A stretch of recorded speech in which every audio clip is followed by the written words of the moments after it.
All right, Doc, live on video, stand by for audio. All right, good day and good evening, ladies and gentlemen. Welcome back to another Live the Fuel podcast show. So today we've got a new guest co-host for you. This gentleman's got just a little bit of an athletic background. So we're not going to have a problem today talking about the whole healthy lifestyle thing. I'm actually excited by that, but he dabbles in the online business space as well. So quick little skinny on him, big Vanderbilt guy. Okay, well, obviously I'm a Penn Stater, but clearly this guy's quite passionate about his Vanderbilt. When you watch the YouTube video, you'll know what I'm talking about. And so this guy's been a defensive end. He's been in the, and again, for you listening, this is the football fans, okay? This guy's played with the Houston Oilers. He's even gone over to Europe and played with the Scottish Claymores. He's been with the Montreal Alouettes.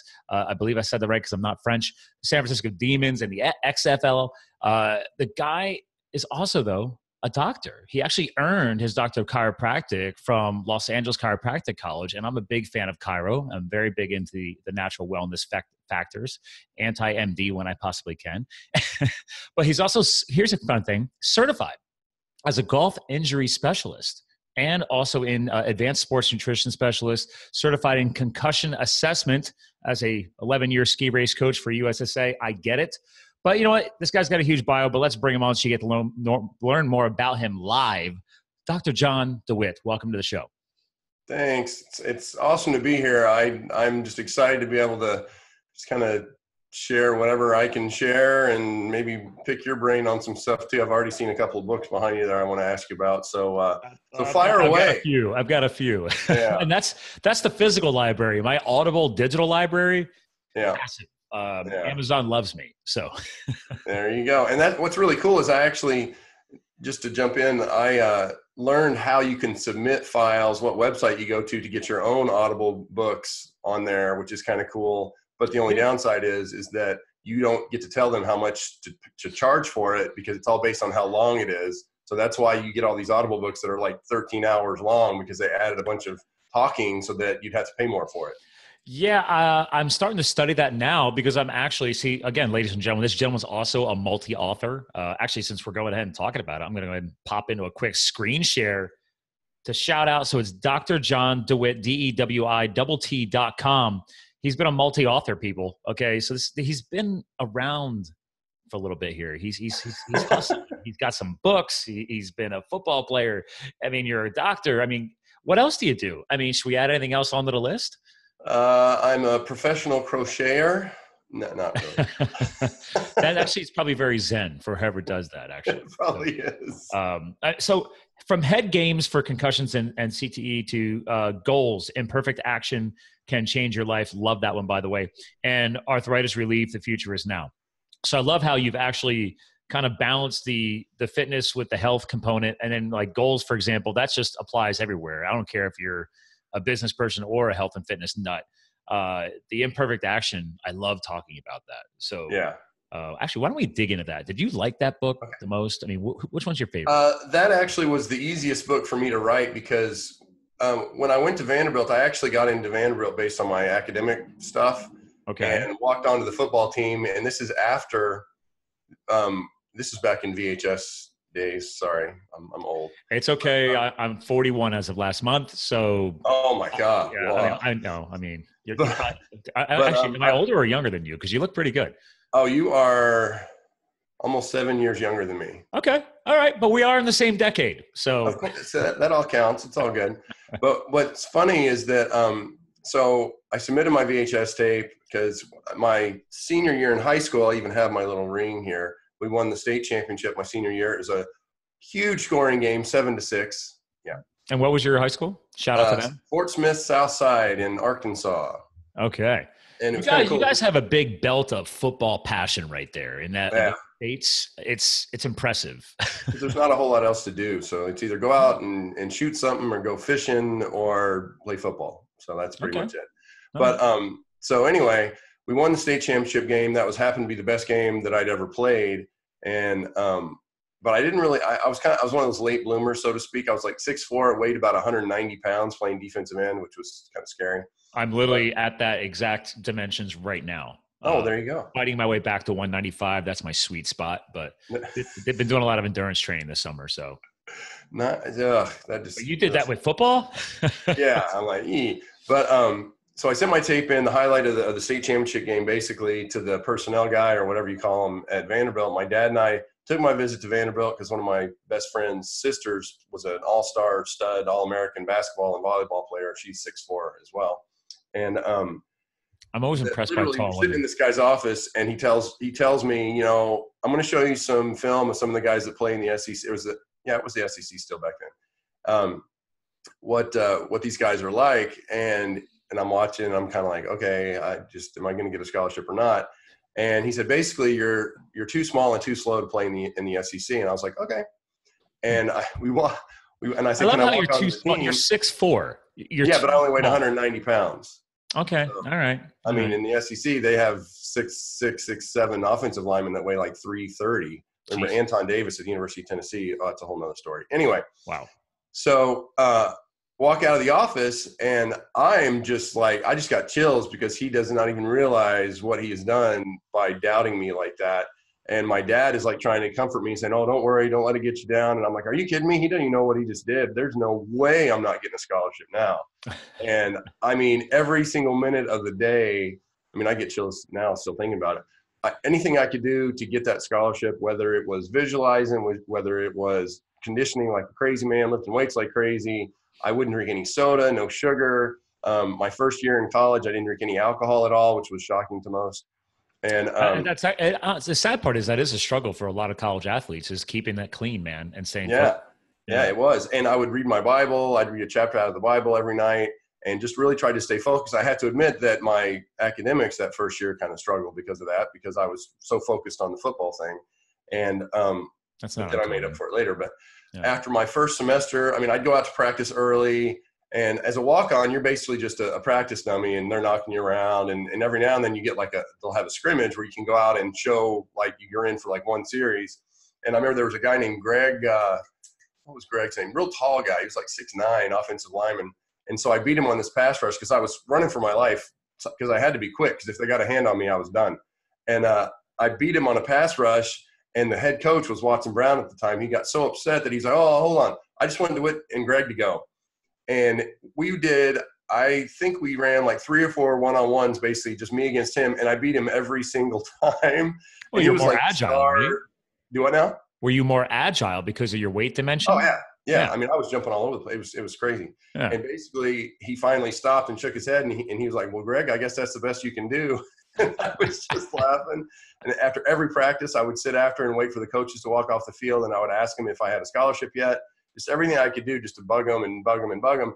And then finally, in November at the end of the season, you do the postseason meeting with the coach. And as soon as I walked in, he was like, all right, you know, as far as we're concerned, you're on full scholarship. You're awesome. And I had like owned it so much. It was a goal that I wanted so much and knew just deep down that it was going to happen, that when it did happen, I was just kind of like, okay. It's like he finally caught up to what I knew was going to happen. And people were kind of like, aren't you happy? And I'm like, well, yeah, but I had owned it so much that I just was waiting for the rest of the world to catch up.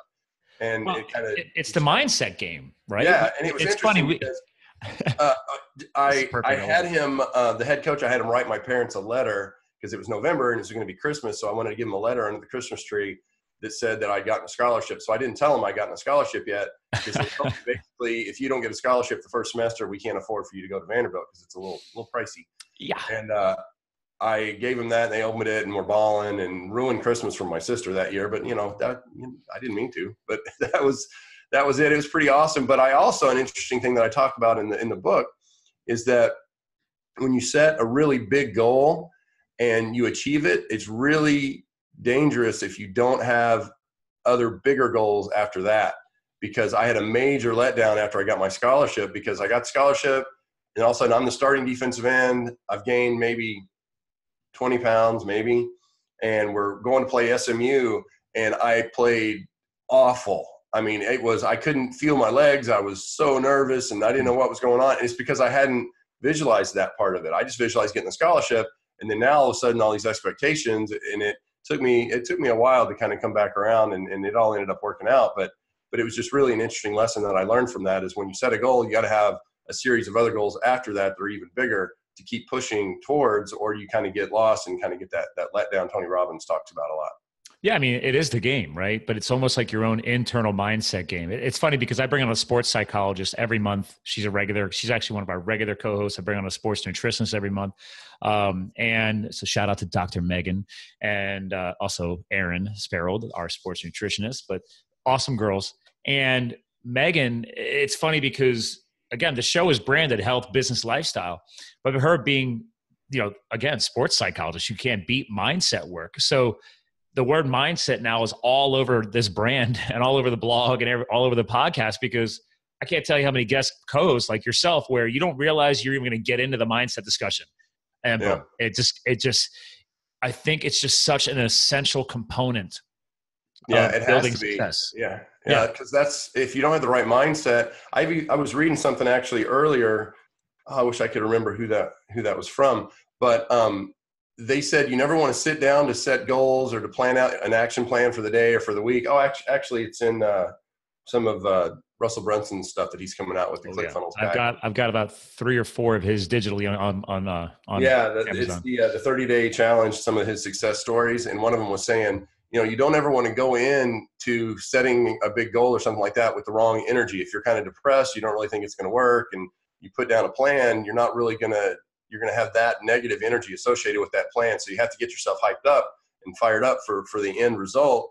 And then that's when you start making the plan, because that's when it's going to flow a lot easier, instead of just being like writing it down and going, I'm not going to do this, and this isn't going to happen.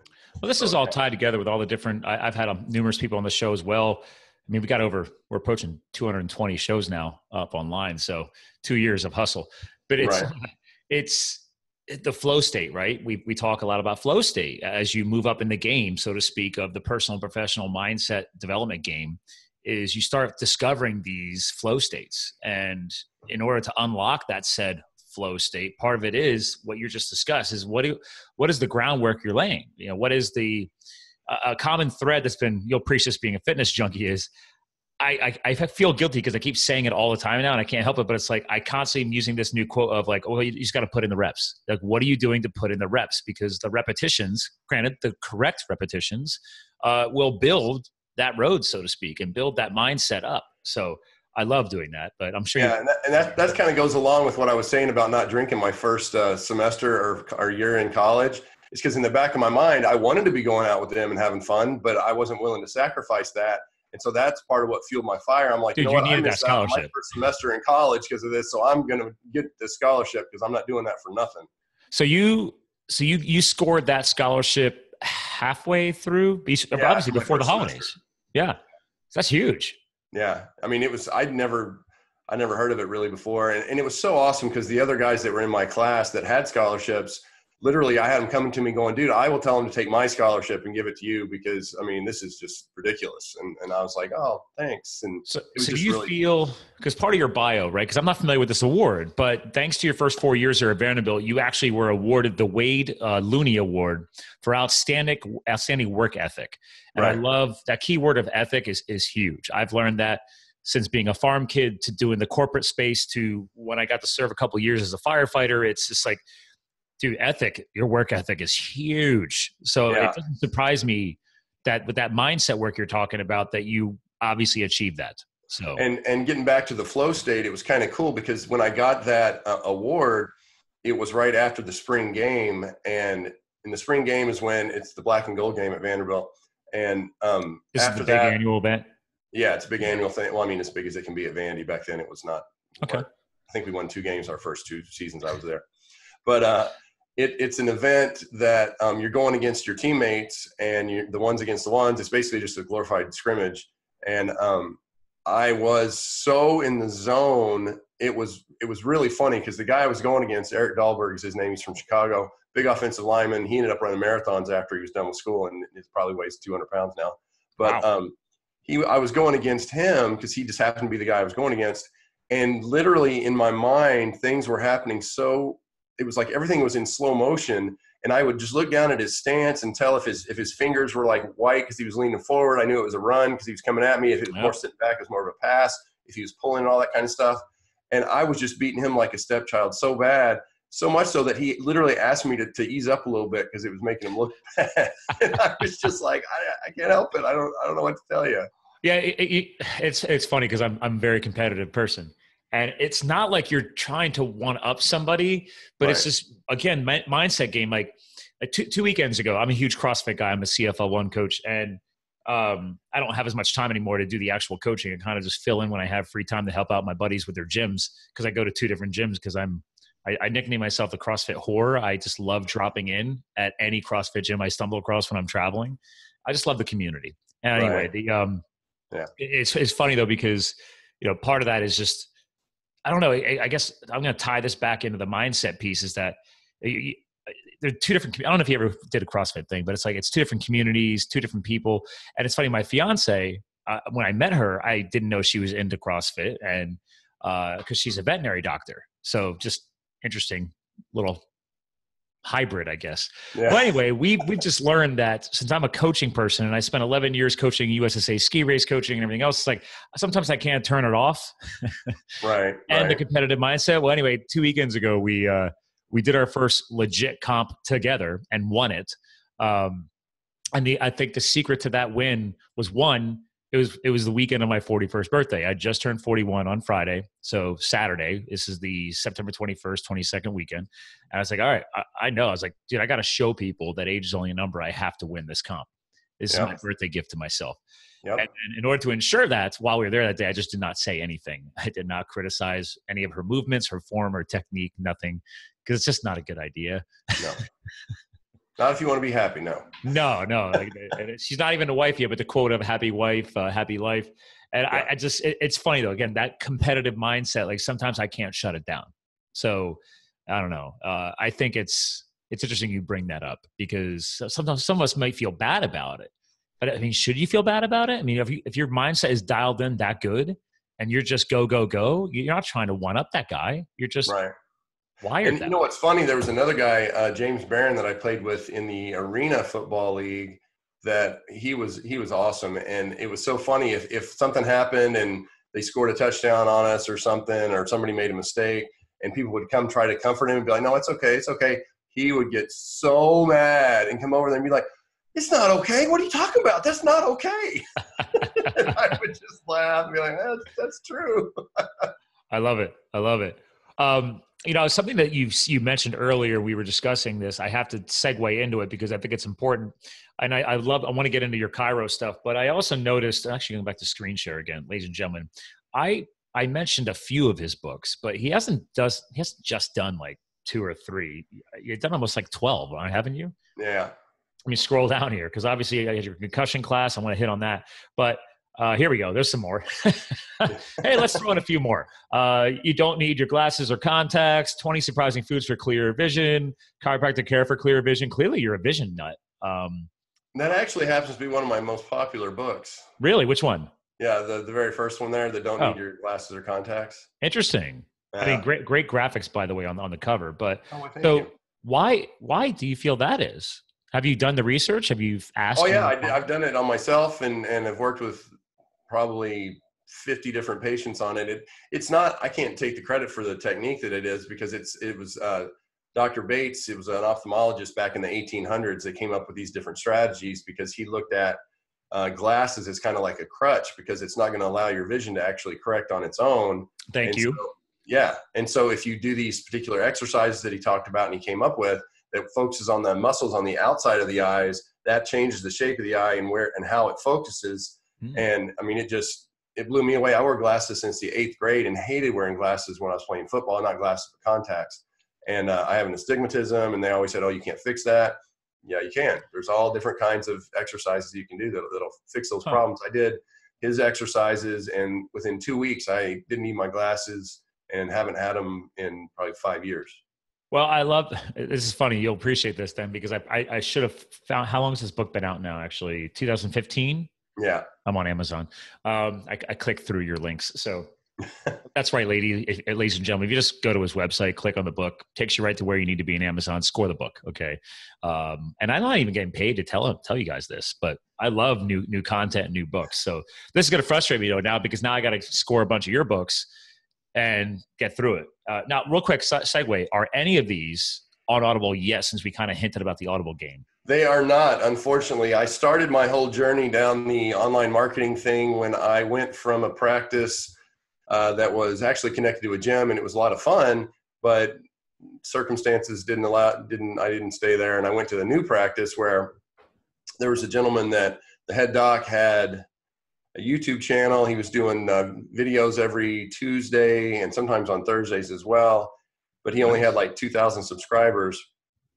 And so I figured out, okay, I'm going to show this guy how to set up online passive income. I've been listening to Pat Flynn. Yeah. And he was talking all about ebooks, and that was the thing back, because this was like 10 years ago. And so I said, we need to come up with some ebooks. And I kind of used that because he would fund all the text part of it. And so I taught myself how to do all that stuff, how to do the Kindle books, the Create Space books, smart, the Audible books. We did a video course we set up, and it was like 4 or 5 videos of him talking about blood pressure, and made 25 grand in 3 months from that. So that was so he was happy. Oh yeah, he was real happy. Yeah, the only downside is that his son decided he wanted to come back in town, and so he decided to give the whole online aspect of it to him. And so, was this Dr. John Bergman? Yeah. Because like I Google your name on YouTube, and all your videos are coming up, vision correction and everything else, and I see it's Dr. John Bergman's channel. Yeah. So yeah, you have your own, right? Yeah, but I was so focused on his channel, I haven't really.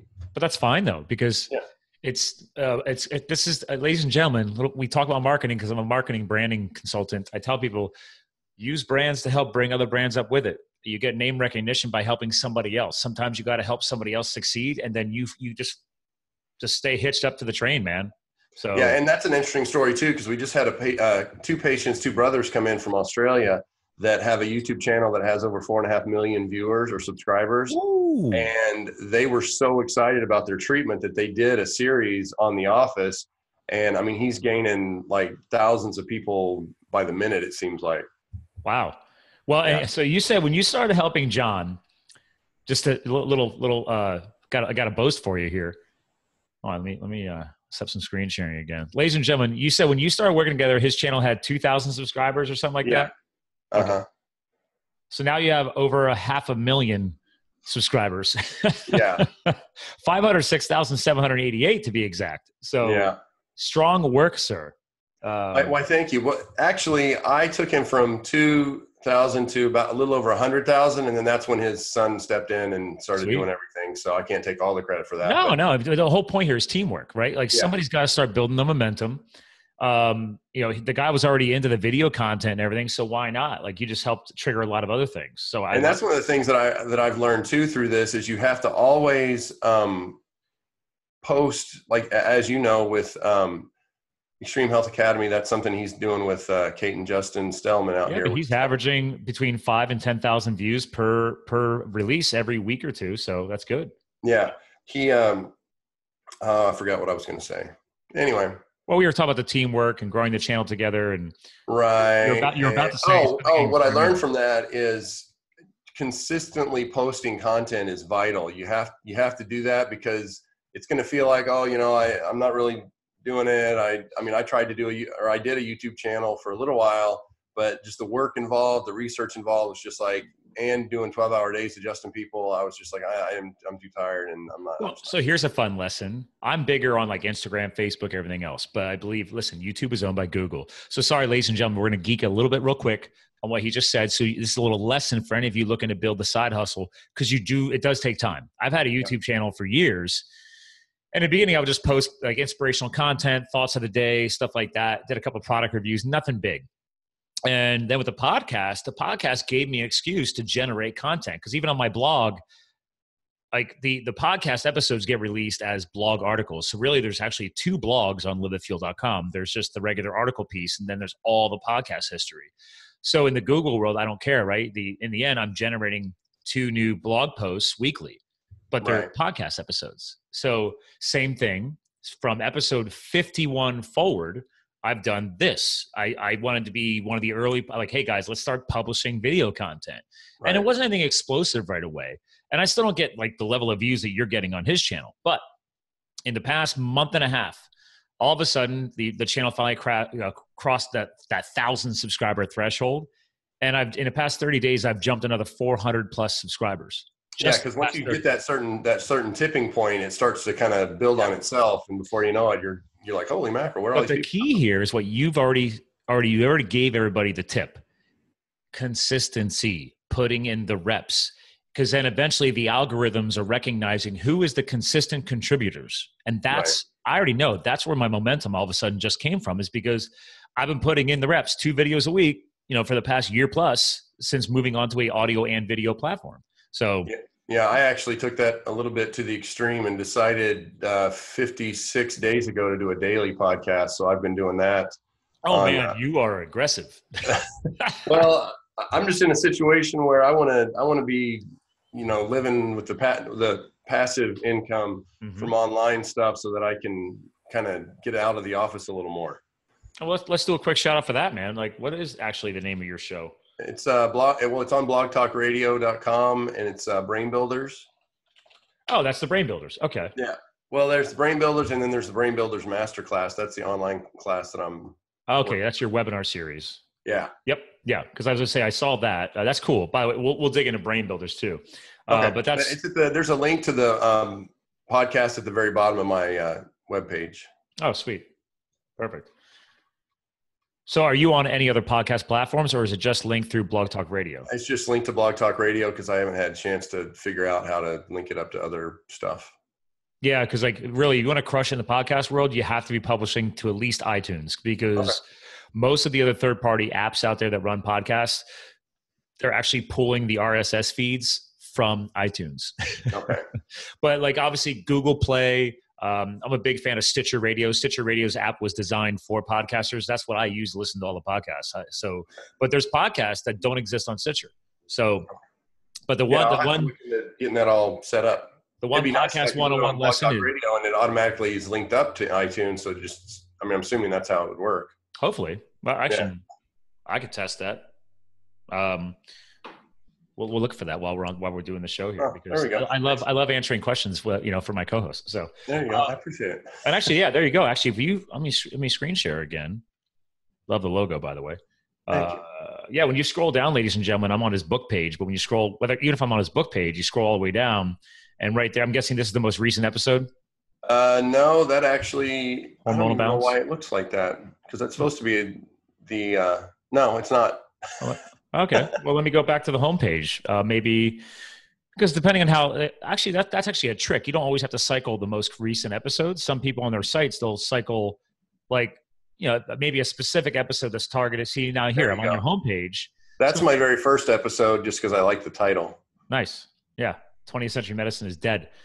Yeah. Actually, perfect segue. I've been wanting to talk about this since we started the show, because my good buddy, which I don't know, we might have to get you guys connected up somehow. I'll have to try. But have you ever heard of Vinny Tortorich? No, I have not. Okay.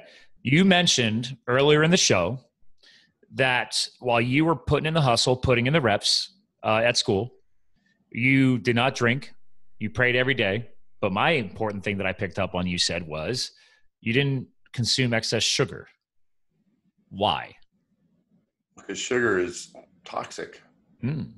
Not just toxic, but obviously what is that? How does it manifest in the body? Inflammation, right? Yeah, inflammation, and you can't afford to be inflamed when you're beating yourself up every day. So would you say, I'm going to throw a bunch of the buzzwords out there, but would you say that you embrace and love to follow the passion behind low carb, LCHF, high fat versus low fat, saturated fat's actually good for you? Vinny Tortorich's trademark is actually called NSNG, which is no sugar, no grains. He owns that trademark. So, nice. Yeah, I'm actually in my research for Alzheimer's and brain health. I have gone through Dr. Bredesen's work in the Keto Flex 12-3 diet. Been looking at Dr. Amen's work on nutrition as well. And that's the hardest thing for me, is because I for whatever reason am a sugar addict, and it's hard for me now to avoid sugar because the cravings are just out of control. But if you start doing more of a keto type diet, then you don't have those cravings. I'm a really big fan of MCT oil, brain octane from Bulletproof, that kind of stuff, because it really helps you to feel full, so the hormone ghrelin doesn't make you hungry. And leptin, the battle between leptin and ghrelin. yeah, it's like there should be a movie or something. Ladies and gentlemen, actually, well, it's funny you bring that up. We have a movie coming for you. Well, there you go. Just for Vinny me. Tortorich has already finished the filming. We crowdfunded it. Nice. So on Indiegogo, we set a minimum goal of 150, which in the movie making world is like not enough. Right. And he guest stars on Adam Carolla's podcast, which has the Guinness record of the most successful podcast, like still more successful than Joe Rogan, and his podcast was crushing it. Right. But the lesson here is that clearly there was a message. Vinny only published one popular book called Fitness Confidential, which he ended up, that was the name of his podcast show too, because his old branding was America's Angriest Trainer, or the Celebrity Fitness Trainer. So he lives in LA. He grew up down in Louisiana. He went he went to Tulane, was studying to be like a phys ed teacher, but at Tulane, like they make you go into legit like medical class training. Like he was studying courses alongside of doctors. So his level of knowledge in health and fitness is quite impressive. And Tulane is like, Vanderbilt, man, like these are good schools. So anyway, he learned that, I decided he wanted to write a book because he's a cancer survivor as well, thanks to his chosen lifestyle. He lives consistently in a state of ketosis because he was beyond stage 4, found out by accident. His doctor friend called him after doing blood work tests. He's out on a road bike ride in the mountains, and she's like, get off your bike and get to my house as soon as you can. And then tells him that he's got leukemia. So, and he beat it. And he has lived for the past 8+ years in a state of ketosis ever since. So and I mean, that's all I'm hearing in all the research. All the different experts agree that ketosis is one of the best ways, because you have glycolysis, which is how most of us, burn glucose for energy. But as we age, our brain can't burn that glucose as efficiently. And so ketones or ketosis is a way that it's a whole second source of energy that we have that a lot of people don't even use because they're so busy stuffing their face with bread and sugar and rice and stuff like that. Let's rewind a hair. You're a self-admitted sugarholic, right? Mm-hmm. But to your point, you just brought up the brain factor, and this is the things I've through years of my own self-development, self-work, health coaching, and everything else. I've been a spinning instructor, ski race coach, CrossFit coach. Granted, I'm not a doctor, but I actually know more about nutrition than most MDs that I know. That's not saying much, unfortunately. Unfortunately, no. But the point is because I took the commitment to become my own inner physician, to study. It's like, listen, we can't keep going through life blind and following what the government says because they're guessing at everything, and their guesswork has been influenced by certain parties who have more money, like the sugar and grain industry. And Big Pharma. Yeah, we can keep going on that one. Because guess what? The sugar and grain industry had billions of dollars because we spent decades subsidizing that to protect farmers. And then that's archaic, but we still sometimes subsidize for some reason with the government.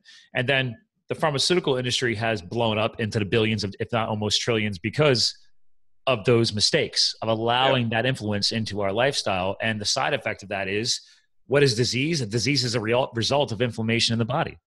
And I mean, if you want to be a real conspiracy theorist, you could just say that they're all colluding with each other to keep promoting the more grains and toxic foods that the farmers get out, then the more business the big pharma is going to have to get more prescriptions out. And that's going to keep making people sick. And eventually they're just going to kill everybody off.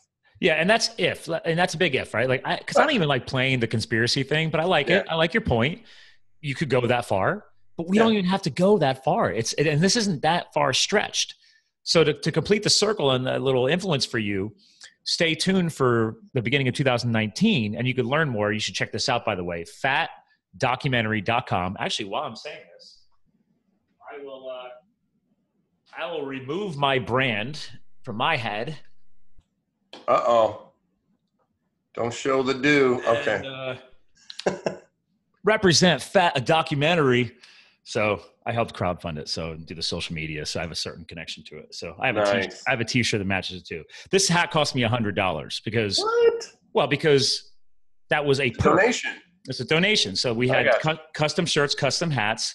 Before I even got brought in to help with the project, it was like, I'm a big hat guy. I like trucker hats. So I was like, because I live a more ketogenic friendly lifestyle. I'm Mr. Anti-Sugar. Last year, I did my first metric century road biking event on just olive oil. Everybody thought I was crazy. So I had little vials in my jersey. I'm a big cyclist. So that's why I have the bike hanging on the wall behind me. And everything. They're like, what's in those vials? What's in those vials? Test that guy. Yeah. I mean, granted, it wasn't like I wasn't crushing it. I wasn't like a racer, but we covered 5,000 feet of climbing that day too. I mean, it was, 60 plus miles. We were doing it for it was a local colon cancer event. So anyway, so I figured you'd appreciate that. So you should check it out though, because I just aired an episode with the low carb cardiologist, who's the Dr. Brett Shear. I saw that. Yeah. Yeah. So he's now partnering up with the diet doctor, which is Dr. Andreas from Sweden. He's got a viral following, big on the video content like you guys. So now Brett has now rebranded his podcast as the Low Carb Cardiologist Podcast, is now becoming the Diet Doctor Podcast, because now they're both going to co-run the show together, because like you guys, Dr. Andreas, he was big on the video front, never had his own podcast. Brett had the podcast. Both those guys were in San Diego a few months ago at the, what's it called, Low Carb USA event.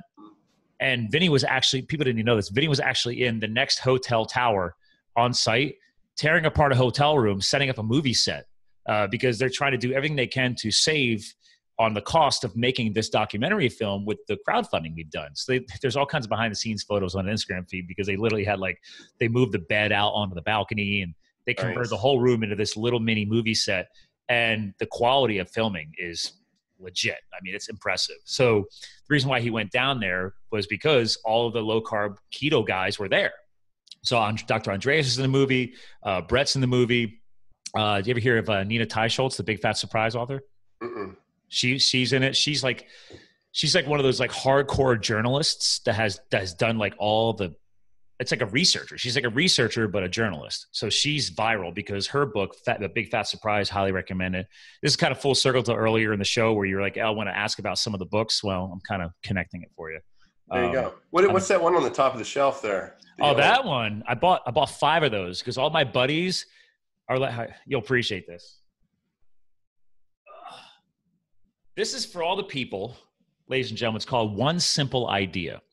So instead of trying to design, build, create, and patent a new product, which takes a lot of work and a lot of money, why not take your amazing ideas, license them, and just sell it to another company? You're talking about your whole, making money online, right? Well, right. This book is great. Stephen Key is like the world-renowned guru on just licensing all of his ideas. So instead of like going crazy, and paying for the patent process and the trademarking process, everything else, he's like, all you got to do is license your idea. And then if a company likes it, let them pay you the royalties. So that's his whole hack. So I have a couple of very, very intelligent friends of mine that are still stuck in the corporate world. And my one best friend is full of amazing ideas. And he's only taken action on like maybe one of them. This guy even has patents on nanotechnology that he's thought of. Smart guy. I'm like, dude, I'm tired of you saying, I wish I had your freedom. I was like, you're way more intelligent in these areas than I am.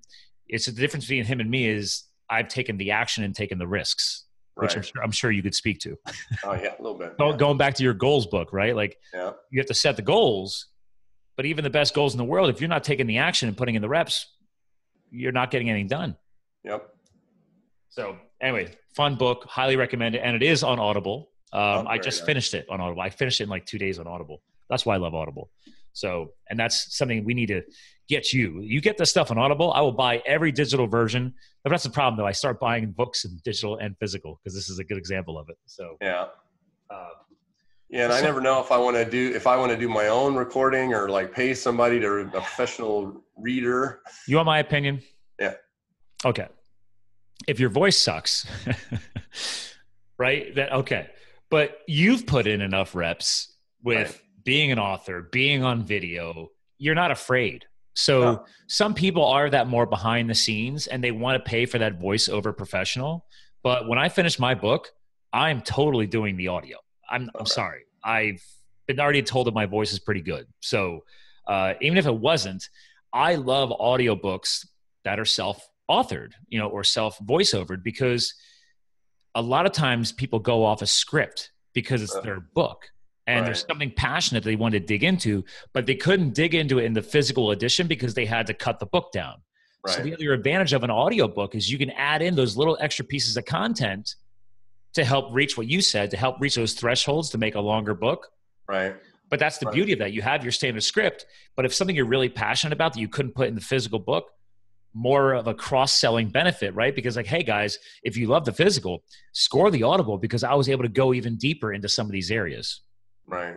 So that's something that just reminded me of something else that's really cool that's going on. I am on, I was asked to be on the board of a new charity down in San Diego called Beyond Concussion.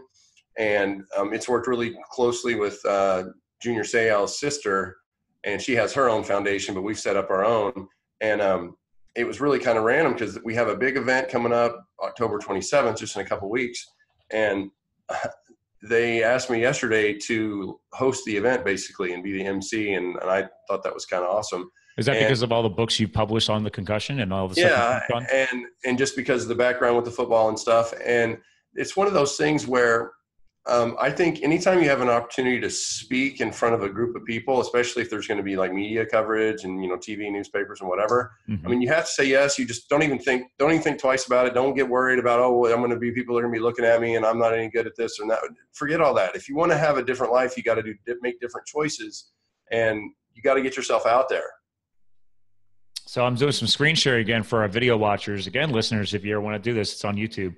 BeyondConcussion.org, right? Yeah, and it's coming up. The next screen is the one that it's at the very top. There it is up there. Oh, there we go. Yeah. First anniversary cocktail party. Yep. Really? First anniversary? Yeah, it hasn't been around very long. It's pretty new.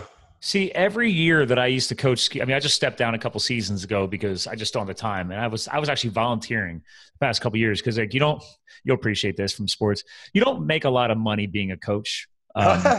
Yeah. Especially in the ski race world, maybe in the pro football world, I don't know. But it's like I got to the point where we were a not-for-profit ski team here in the Northeast PA anyway. So I was like, I'd rather just donate my hours. It's a side thing. It's not a business thing. So, right. But we had to, when we renewed our USSA ski race coach certifications for the insurance purposes and everything else, we always renewed our concussion training every single season. You had to complete that course. Right. So, concussions are very important to address. Well, yeah. Because again, going back to when you played, a lot has changed. You want to hint on a little bit of that? Oh my God. All right. So literally, and I didn't even play when it was, back when my dad was playing, they wouldn't let you drink water during training camp because they thought you couldn't get in shape if you drank water. What? Yeah, because that's just replacing the sweat. They thought when you were sweating, that was good. And that's what got you in shape, was just the sweating. And they didn't want you to replace it with water. Not just water, but water and salts. Like those two go hand in hand for salt as a natural electrolyte. Yeah. But anyway, so I remember a specific time. I've had multiple concussions, obviously, and didn't really think a lot about them. But I was in practice once, and if your face mask lines up just right with somebody else's face mask and you hit right at the right or wrong angle, it sends a shockwave through your brain because your brain is like sloshing around in your skull in that cerebral spinal fluid. Yeah, there's only so much of a buffer zone between the skull and. Oh yeah, and the skull's got all kinds of sharp little pointy things sticking down, and so I hit this guy, and Tony Plant was his name. Hit this guy. He also blew out my bicep tendon, but that's another story. And I went cross-eyed and I couldn't see, and it was just in the drill. It was no big deal. And so I sat there for a minute. I'm like, hold on, I can't see. Give me a second. And so my solution is to hit myself in the side of the head until my eyes uncross. Oh, yeah. Wow. And then once they uncrossed, I was fine and just jumped right back in. No concussion assessment. Oh my God, he's dying. Nothing like that. And then probably that same season, I was running down. I was a little bit older. I was probably 30 at this point, running down on a kickoff. And I'm all thinking, I'm hot stuff. I'm going to show this guy what's going on here. And so I acted like I was going to run around this guy. And then I ran right over him. But next thing I know, I'm looking up at the lights going, what just happened? Well, you literally thought you were going to be able to run by him, and you didn't even realize. No, I wanted to run over him. Oh. I wanted to teach him a lesson that, he can't, stand up to the old guy or whatever. Okay. I don't even remember. I have no idea who it was, but literally I blinked and I'm on my back looking up at the lights. So obviously you'd been knocked unconscious. Didn't say anything, just go off the field and get back in the game. It was no big deal. Yeah. So it was a little different back then. It was. It's interesting because many years ago, was at a local bar restaurant, and it's just I'm a social person. I just start talking. My fiance can't stand it, and I'm very good at networking. I have a very large network, so it is what it is. But anyway, I started talking to the waitress, And I find out that, I don't know, it was funny. We were just got done doing a workout or something, and went there for like a post-workout like snack or something. And this is years ago. And somehow she starts asking us to show our abs. I don't know. It was talk about, because I was talking about my lifestyle choices, and she came from an athletic background. Right. It was weird. It was a thing. Anyway, but then the conversation got better because I learned that she suffered from major concussion trauma from high school into college sports, to the point where she couldn't even play anymore. And it was bad. And it took her years to correct this. And then she became a concussion advocate. So I didn't even know that was a thing, right? So she's at least over around this area, became well known as the local concussion advocate. She's gone and spoken to, I know a lot of the farm teams for, like, because there's hockey around here, there's baseball around here. She's spoken at the smaller sub-pro farm teams. And now she ended up landing a job with a news network down in Philadelphia. So I still see her doing all kinds of now like news related segments and everything else, but she's still heavily tied to the health and fitness sector because she's so passionate about the concussion factor, because it prevented her from even being able to finish her college degree for a while. And then eventually— and that's the sad thing. We have guys, the Beyond Concussion group, we actually pay for Ubers and Lyfts to get people to their doctor's appointments, because if it's just them and they aren't able to drive, they have no way to get there. And so we help to get them to and from their appointments and stuff like that. But I know a guy back in high school, he was a little bitty guy. He's actually a minister now, ironically, that got concussions. I mean, he would throw himself in the play. I mean, he was all in. He was just a little bitty guy. And he probably had a dozen concussions in high school before they finally were like, you know what, we can't let you play anymore because you keep knocking yourself out. Yeah. And yeah, it's scary. The mentality back then is like, oh, it's all right, I'm tough. I'm like, I got to get you to talk to Vinny. I will warn you, like Vinny's like, he's more straight edge than me, like doesn't edit anything, but he played football. And he's a big football guy from his college years and stuff. That's what helped him afford to go to Tulane. And he's a few episodes.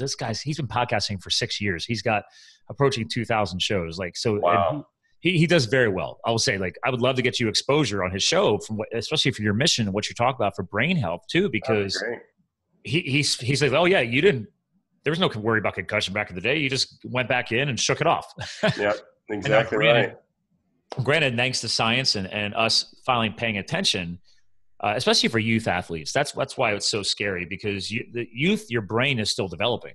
Right. So sending a child back into a sport with potential existing trauma, and the trauma hasn't even fully healed, and you take a hit again. This was big in the ski racing. I remember years ago, a kid, he was at a race, our home mountain, and he had fallen, but nobody fought one or the other. He popped back up, finished the course. And then during break, he luckily didn't hit his head. That was fine. But during the break session, between the afternoon sessions where they had to reset the course, come back and compete again, he went into the park. So he's in there doing tricks and crap with some of his buddies and didn't tell anybody that he fell and hit his head. Well, by the time it came around to hit the afternoon session, setting up at the start, he was vomiting. That's a good sign right there, man. Your body is sent into full-blown vomit trauma. Like, that's like, all right, that's my little hashtag, vomit trauma. I like it. It's like, okay, wake up call. And we pulled him, said, you need to be cleared by your family doctor. Get the heck out of here. And sure enough, he had a major concussion. So God forbid, you don't want to have to be taken to the point of vomit trauma.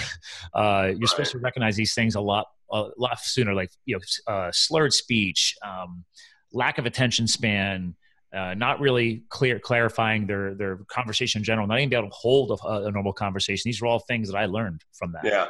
And that's the funny thing too. When I was in Houston, there was a guy on the team named Craig Veazey that had played at University of Houston. And he told a story about when he had gotten his bell rung once, and, the trainers come up to him and they held up a couple of fingers, and they were like, how many fingers am I holding up? And the guy said, Wednesday. Wow. And they were like, no, you're done. You're done. So we're going to go with complete lack of comprehension of speech. I mean, yeah, it was scary. But Dr. Nowinski, that works with the Harvard study up there, that has the biggest group of brains that they're studying and have studied. I think they have over 300 brains now that they've studied. Wow. He's a big supporter of not having any contact sports at all until you're at least 12 to 13 years old. And you can play like flag football, so that gets you all the reaction times and all that kind of stuff, but no head trauma. And if you do that, your risk of getting the long-term chronic traumatic encephalopathy, the CTE, is just almost zero. Because, wow. you know, a lot of those guys are only going to play maybe in high school and maybe in college, but the percentage-wise, there's not a lot that are going to go on and play pro. So that's the biggest wake-up call. If you had to sum up this chat about youth sports is, guys, like, I had to teach this to a lot of parents. I'm like, guys, like your kids are learning to ski race in northeastern Pennsylvania in the Pocono Mountains. No offense. The chances of an Olympian coming out of our team, come on. I mean, yes, you might, if your kid are good, okay. If you're good, you might score that college scholarship, right? You set your mindset, you do the great interviews, you keep kicking butt, taking names, you're focused. You might score like a nice college scholarship either out to Colorado or up to Vermont, New Hampshire, which some of our kids did. But in the end, like, you got to think about the rest of your life, or the rest as a coach, the rest of that child's life. And once you understand and learn about the risks of concussion, man, you got to put that kid's health first. Yeah, Dr. Amen had a story in his book. He was talking about one of his friends came up and said, "Hey, my son, he's 12. He wants to play football, and I want to make sure I connect him with the right coaches and get him the right training. What do you think I should do?" And Dr. Amen was like, "Well, if your son wanted to do cocaine, would you find him a dealer?" And he's like, "What are you talking about?" And he's like, "Well, according to my studies, you have the same amount of brain damage from playing football as you do from doing cocaine." Wow. And I was just like, wow. I'm like, well, I actually connect. I use the cocaine thing when I relate to sugar. Yeah. Kind of bring that chat full circle, right? Is that the levels of sugar in our modern manufactured, made in the USA food system is off the charts. Yeah, because we can only handle about 15 grams a day, and that's a day. But at a dose, I think the brain and the liver, I think it's 2 to 4 grams at a single dose, and everything else is just crazy. Up. So, because that kind of brings us full circle back to your big impact of being a sugar guy and you understanding brain health, and obviously talk about brain builders. Let's tie that back together. A lot of people need to understand that, you know, what is the ratio? Is it, I don't know if you know this off the top of your head, but isn't it like at least 80% or greater of our brain tissue is fat? Yeah. So your brain, 80%. Yeah. The rest is water. So your brain is fueled by healthy fats. Like if you're fueling your body on sugar, you're not actually helping your brain health at all. Right. But yeah, then again, if you go back to college, what were we doing to stay awake and study? And nowadays, it's still big Red Bulls. I mean, coffee, sugar, taking ephedrine back in the day. Oh man, I took ephedrine. Yeah, that was not a good.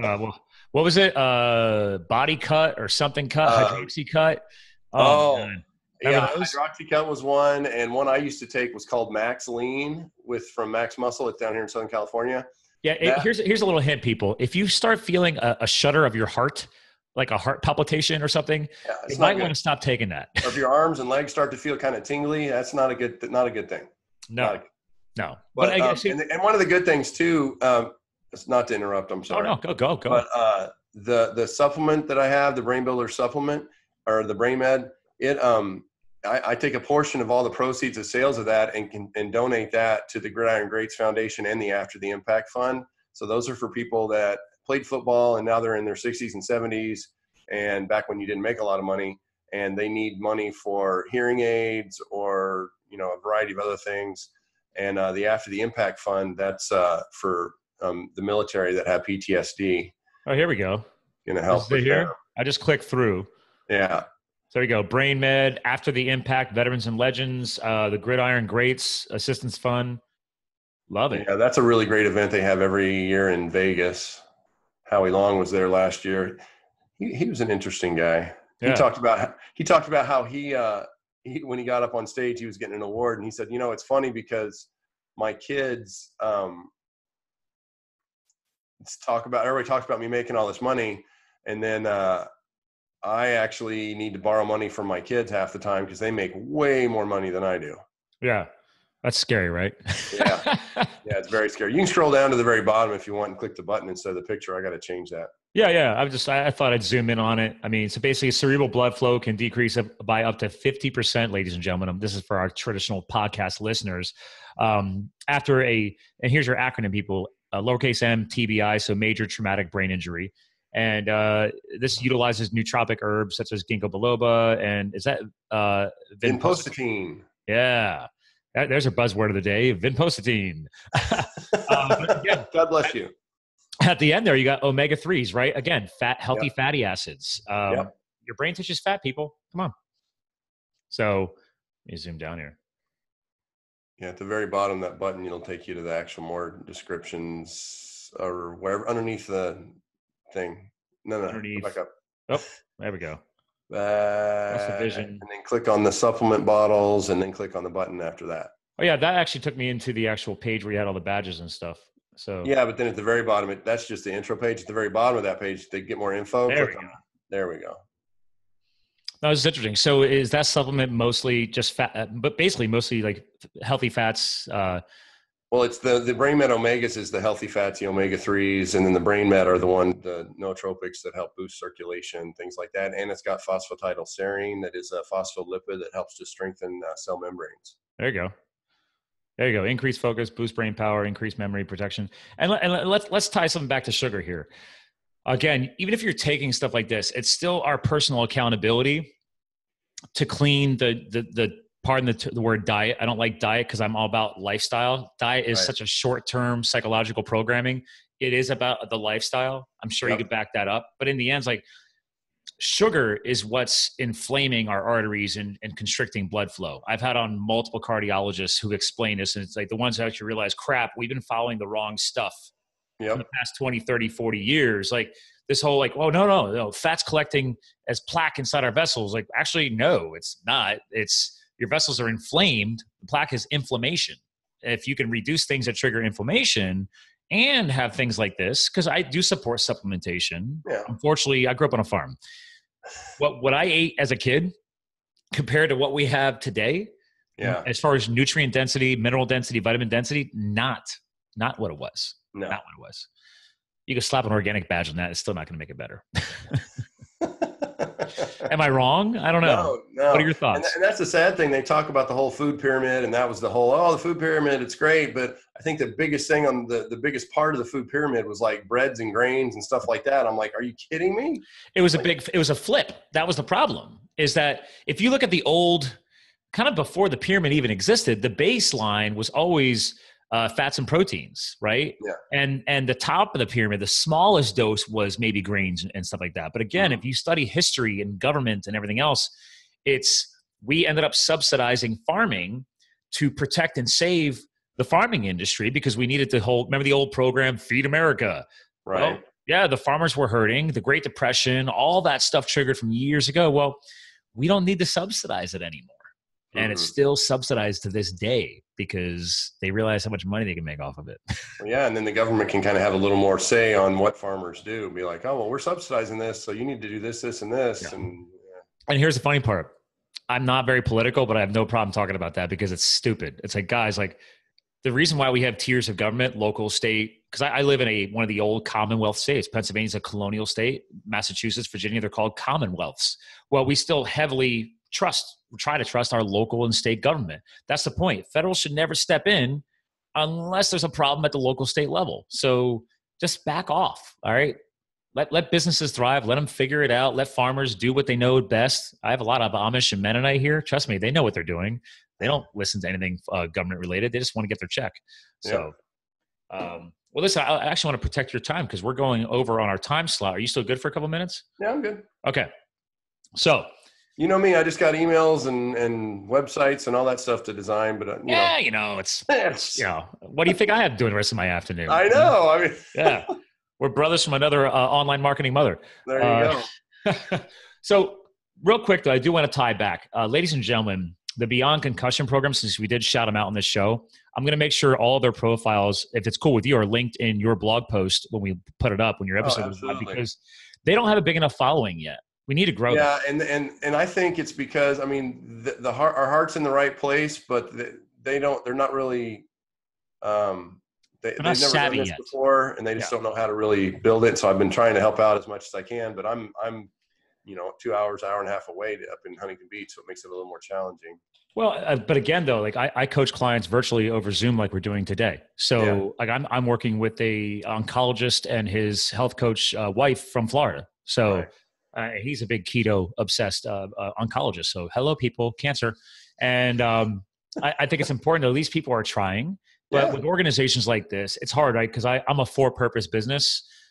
Almost 2 years ago now, I flipped my programming. So it actually really helps amplify your business. Here's another hack. If you hard code a percentage of your income into a for-purpose model saying, listen, at 5%, 10%, hell, even if it's only 1%, just hard code a percentage saying, listen, moving forward, I'm going to set up a separate account and I'm going to dump a percentage into that. And that has to be used for nonprofit initiatives, donations, whatever. It changes your whole mindset about how you run your business. It's like, wait a minute. If I grow my company or grow my businesses, my online platforms, et cetera, that means as I make more money, I'm able to give more. So there's the hack for you, ladies and gentlemen, is that if you are trying to find purpose of what you do, then create it.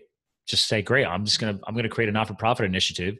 Maybe you haven't even picked out a charity yet, but I want to help every charity out there from a marketing perspective. But obviously in the end, I still got to pay my bills and I got to take care of my family. So I try and pick a new organization every so often and kind of like say, all right, one of my clients in my portfolio, they have to be not-for-profit driven. And I try and help them grow their brand and social media and everything else. So I love the fact you're trying to help them, wherever possible. FYI, reach out to them and tell them to fix their Twitter link from their site because it does not go to their page. So I just found that. Twitter link from... I'll make you look like a hero. Okay. Yeah. Well, it's funny because they literally, we've had some other like Daryl Green came in to the office and got treated. And so I emailed him about Instagram works about the event, but it just, here we go. Everybody's so busy. They aren't able to, I was hoping that he could get Dion to come out and stuff like that. That's a quick fix. All I got to do is these icons here, just go into the back end and make sure it's linked to the right @ tag and they'll be fine. Yeah. It did not load the Twitter page. So, by the way, I love their marketing. It's so clean. The logo. Yeah.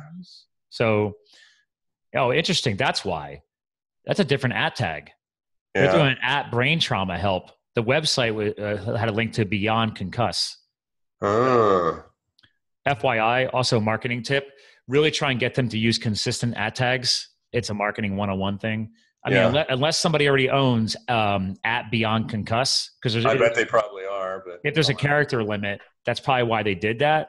But it's hard. It's hard to try and get the same thing across all platforms. Yeah. Like, luckily, mine is Live the Fuel, so it's shorter. So it's easy for me to lock that down. And I don't think anybody has @Beyond Concuss. So they might want to consider that too. That's right, ladies and gentlemen. We are literally doing live marketing on the podcast today because, hey, it is what it is. So I got to help. I can't help it. I see something. I'm like, it's broken. Fix that. So, well, you care. I care. That's the point of this, right? Yeah. I mean, you've now published multiple books. You're doing online training. Actually, I did want to dig into that a little bit here. So we hit on some supplementation. We hit on all your initiatives. I love the fact you actually helped influence some YouTube growth. But the Brain Builder program. Yeah. You're doing live webinar training. I think this is important because people listening to this, I don't care who you are. If you know anybody in sports, somebody knows somebody who's had a concussion, even if it's a mild concussion. So brain health is important. The brain drives the body and everything we do in life. So why did you launch a Brain Builders webinar? I want to make sure this is here and we at least touch on it before we end the show today. Well, it's kind of because of my background, because I did have so many years of pro football and then unfortunately multiple concussions. That movie Concussion came out and I didn't watch it for a year because my wife was like, I don't know if you should watch it. It might freak you out. And so then finally watched it. And then right around that same time, I found out that my dad was diagnosed with early onset dementia. And I was just kind of like, it was one of those things where you're looking up going like, all right, God, I got it. This is what I'm supposed to be doing. And just with my unique perspective, I'm able to kind of answer questions on concussion related brain fog, head injuries, things like that. and also on the Alzheimer's dementia side of it. And so it's been a really great group. I actually did my own genetic testing to see what if I have the genetic marker for Alzheimer's, which is the APOE4 allele. I've done the same. Yeah, and I do not have that, which I was pretty shocked about. But the thing that I really like is that there's a website, apoe4.info, for people that are APOE4 positive, that is phenomenal. They are super, super helpful. And some of the people that are on the board of that website actually are in my group because they wanted to see what it was all about. They actually promoted it on that website because I said, I'm not charging anything. I'm just starting this whole thing out. I want to see what people need, what I can offer, and see if it's going to be something that you guys would be interested in. You said that was apoe4.info? Yeah. Okay. Found it. And it's just been really, really great because some of the guys, there's a couple in there that are in Colorado that just are so funny. They're always telling, this guy, super intense biohacker himself. He is a big hiker and he also likes to ski. That's Colorado, baby. I used to live there. Yeah. And he has sleep apnea. And so he's, in order to boost his oxygen levels, or I don't even understand the whole theory behind it, but he duct tapes his mouth closed when he sleeps at night. Get out of here. Forces him to breathe through his nose, and he said that creates the CO2-O2 ratio or something. I was like, okay. Well, if he's a biohacker, is he actually is he lean and mean? Oh yeah, but he's okay, good. Because I will say a lot of sleep apnea is tied to too much visceral fat's what collects around your organs. That's the bad fat. Well, right. That then displaces the natural placement of your organs, but also creates that pot belly effect. Now you got all that weight pushing in that abdominal region that's now not all aligned the way it's supposed to be without it. And then you got pressure on the base of the lungs and yada, yada, yada. Again, that's right. just what I've learned over the years because my dad used to suffer from it. So yeah. And it's just a really great, I'm really blessed to be a part of it just because I'm able to, I'm going through and I'm reading Dr. Bredesen's book and sharing the information in the group. And I'm going over the stuff that I've learned from Dr. Amen. And it's just, we're going to be doing our 6th session next Friday. We just finished our 5th one yesterday. Exciting. And we had the sports psychologist from the Lakers, or used to be for the Lakers, came on and was answering questions because I wanted to have somebody like a behavioral psychologist that could help explain, why caregivers, feel a certain way sometimes and how to deal with that and not feel bad about themselves. And I also have a keto coach actually that was trained by Dr. Berg. She's answering questions on keto in that too. And then I worked with Cambridge Brain Sciences that did cognitive assessments on the attendees. And we're going to see after the class how their assessment scores have gone up. So it's kind of exciting. I'm loving that.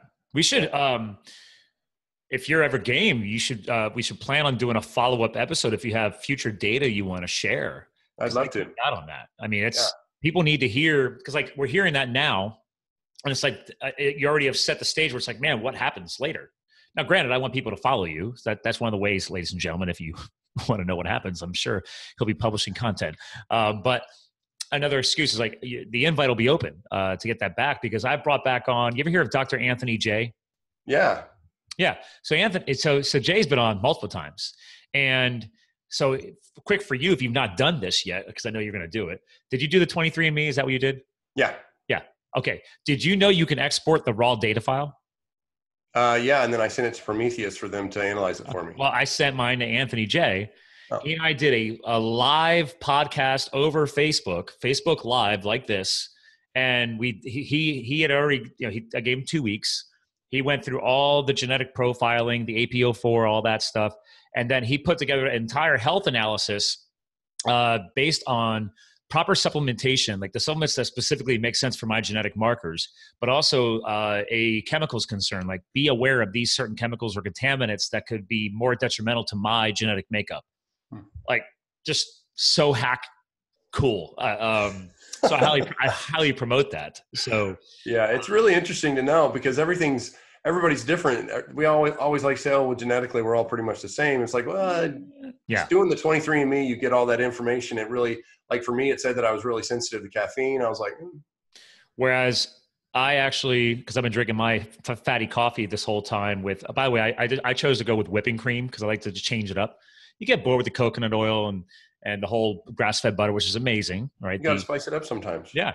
Little whipping cream is another great hack. It's very high in rich fats. So anyway, the point is that my genetic marker said that I actually process caffeine 50% faster than most people. Nice. So the one thing I have to be careful of, though, is I have a genetic marker that says I retain adrenaline longer. It takes me longer to push the adrenaline out of my system. So you're more in a sympathetic dominant state then? I get a little fired up. And if I haven't worked out, like my fiance will be like, Scott, you need to go like do something. Go run. Let's go. I'm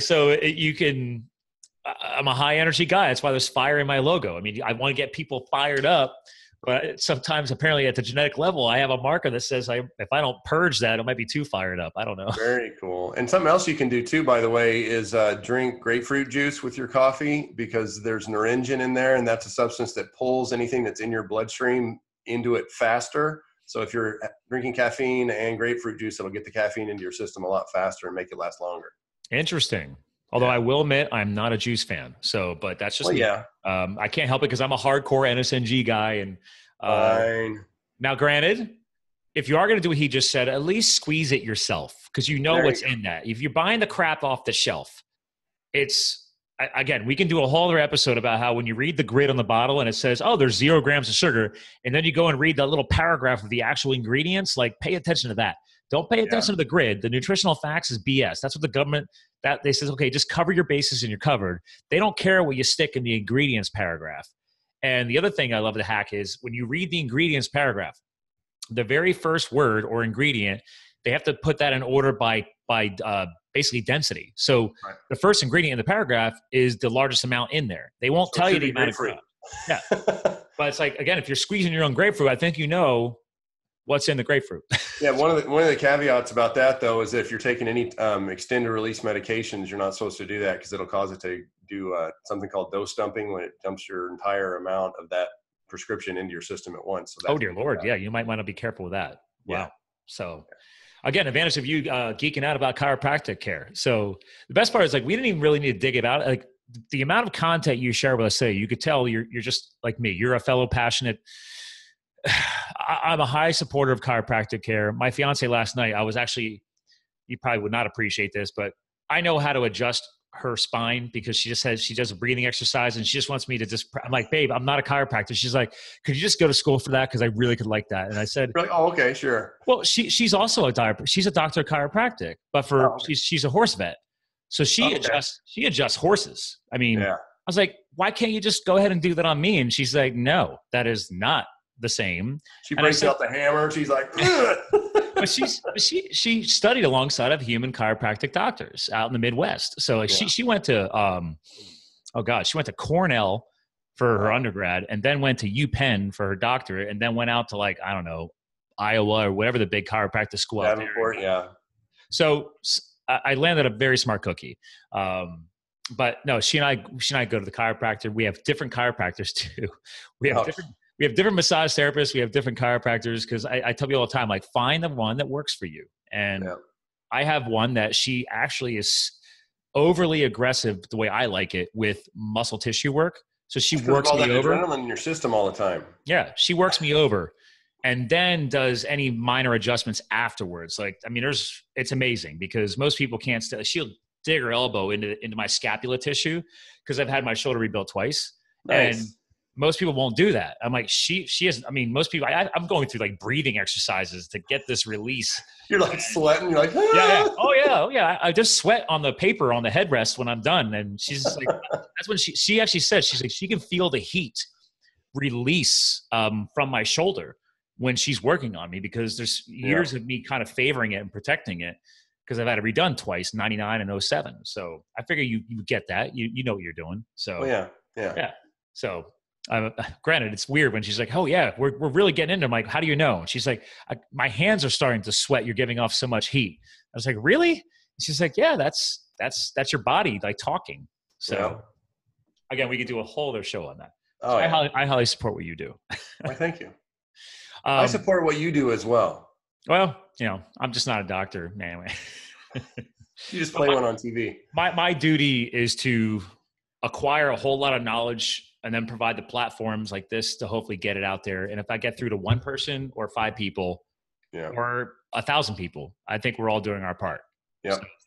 So, but on that note, to respect our schedules, you're the guest co-host today. So part of my little hack for that is I want you guys to kind of close the show out. No pressure, but just everything you're doing, because you're doing so much. Is there, like, what is your umbrella message? Like, what is your all-encompassing message that you would like to leave behind as your final words? So if people forget everything else we talked about, but hey, it's like, this is what Doc John cares about, man. Like, this is why you might want to follow him. Like, this is his message behind everything he's doing. Is there anything that you have all-encompassing? I always go back. There was a quote in the movie The Secret that said that where you are today is not who you are, it's who you were in the past. You can be whoever you want to be in the future. You just have to make different life choices now, and that can get you to where you want to be. You just have to be aware of it, and that's my job. And people like you, it's our job to educate those people on what the options are to get their health better so that they can be more successful. I have a book on golf injuries, so it could be on playing golf. They could be better. They could be better setting goals. They can be better with their arthritis because they got stem cell therapy or whatever. You just have to make different choices to get a different result. And that's my biggest message. I love that. All right, people. There you go. Final words. Listen, hang tight. I want to give you a proper goodbye off the air and give you a few connection people that get you connected with some people, because that's my final words. Is my whole goal with this show, having over 200 shows now online, is like, okay, I have a network now. So if I can get you more exposure on other people and other shows that I've been on, I'd be honored. So well, listen, hang tight. Ladies and gentlemen, we've said it multiple times on the show. We did a lot of screen sharing for the video watchers. Dr. as in Dr. John DeWitt, DeWitt.com. Go check him out. And again, we're going to have everything linked in the show notes, because we're going to have the concussion, Beyond Concussion will be linked in the show notes. The APOE4, I want to link that in there, because in case a few of my hacker followers want to geek out, check out that site as well. So again, I think we definitely fueled your health, business, and lifestyle today. But if we did not, please message me and let me know that I suck and what I could do to make it better. So that's my job. All right. I have to make it better for you guys. So thanks for tuning in to another powerful Live the Fuel podcast show. drjohndewitt.com. Thanks for tuning in. We'll talk to you guys again soon. And remember, we're here to fuel your health, your business, your lifestyle. Talk to you guys again soon.